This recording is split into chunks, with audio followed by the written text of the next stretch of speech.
அனைவருக்குமே வணக்கம். சற்று முன் கிடைத்திருக்கக்கூடிய ஒரு மிக மிக முக்கியமான செய்தி ஒன்று வெளியாகியுள்ளது. சற்று முன் தமிழகத்தில் துணை ராணுவம் குவிப்பு, பதவி விலகும் முதல்வர் ஸ்டாலின், இது மாதிரி வந்து பார்த்தீங்கன்னா செய்தி வந்து வெளியே இருக்கு. இன்று காலை பார்த்தீங்கன்னா திடீர்னு ஒரு அதிர்ச்சி அளிக்கக்கூடிய சம்பவம் தான் வந்து பார்த்தீங்கன்னா நடந்திருக்கு. முதல்வர் ஸ்டாலின் அவர்கள் வந்து திடீர்னு பார்த்தீங்கன்னா பதவி விலகணும் அப்படின்ற மாதிரி நிறைய நெருக்கடிகள் வந்திருக்கக்கூடிய சூழ்நிலையில் தான் இப்போ வந்து பார்த்தீங்கன்னா பிஜேபி உடைய டெல்லி மேலிடம் பார்த்தீங்கன்னா அதிரடியாக முதல்வர் ஸ்டாலின் அவர்களுக்கு அவசர கோரிக்கையாக வைத்திருக்காங்க.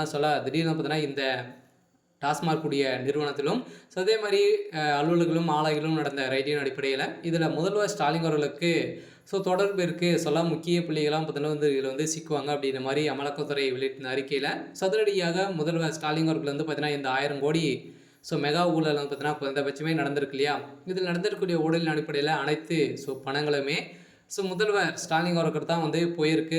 இதற்கு அனைத்துமே உறுதுணையாக திமுகவுடைய தலைமையகம் செயல்பட்டு வருது அப்படிங்கிற மாதிரி பார்த்தீங்கன்னா இப்போ வெளியேறக்கூடிய செய்தியின் அடிப்படையில் தான் மக்கள் அனைவருமே இப்போ திமுகவுடைய அரசுக்கு எதிர்ப்புகள் வந்திருக்கக்கூடிய நிலையில் தான் இப்போ முதல்வர் ஸ்டாலின் அவர்கள் வந்து பதவி விலகணும் அப்படின்ற மாதிரி நிறைய கட்சி தலைவர்களும் அனைவருமே போராட்டத்தில் இறங்கியிருக்காங்க. இதன் அடிப்படையில் தான் அமைச்சர் செந்தில் பாலாஜி அவர்கள் வந்து இனிமேல் கைது செய்யப்படலை. இதைத் தொடர்ந்து அவருடைய பதவி பறிக்கப்பட வேண்டும்.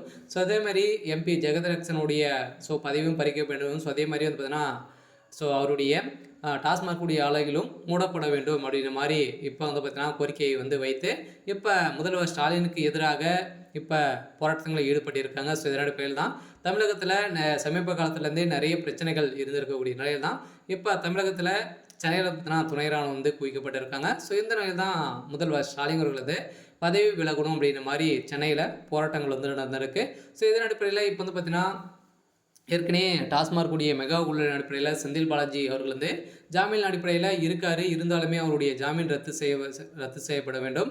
அதுக்கப்புறம் வந்து பார்த்தீங்கன்னா அவருடைய பதவி அனைத்துமே இவர் வந்து 7 ஆண்டுகள் சிறை தண்டனை விதிக்கிறதுக்கான அனைத்து ஏற்பாடுகளுமே இருந்திருக்கு. இப்போ அமலாக்கத்துறை கஸ்டடியில் தான் செந்தில் பாலாஜி அவர்கள் வந்து இருக்கார்.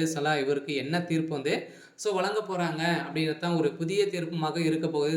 வரலாற்றிலேயே முதல் முறையாக டாஸ்மாக் உடைய நிறுவனத்திலும் மாதிரி டாஸ்மாக் உடைய சம்மந்தப்பட்ட நிர்வாகிகளும் ஒப்பந்தாரர்களுடைய வீட்டில் நடந்த ரைடின் அடிப்படையில் எக்கச்சக்கமான பணங்கள் மூட்டையாக பணங்கள் கிடைத்திருக்கக்கூடிய சம்பவத்தின் அடிப்படையில் தான் முதல்வர் ஸ்டாலின் அவர்களே சிக்கியிருக்காரு.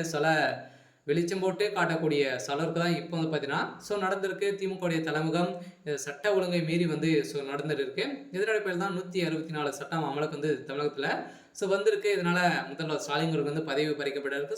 முதல்வராக உதயநிதி ஸ்டாலின் அவர்கள் வந்து இருக்காரு. அவருக்கும் ஒரு மிகப்பெரிய நெருக்கடியாக தான் வந்திருக்கு. இருந்தாலும் முதல்வர் ஸ்டாலின் அவர்கள் வந்து இப்போ கைது செய்யப்பட்டதாக தகவல் வெளியாக இருக்குது.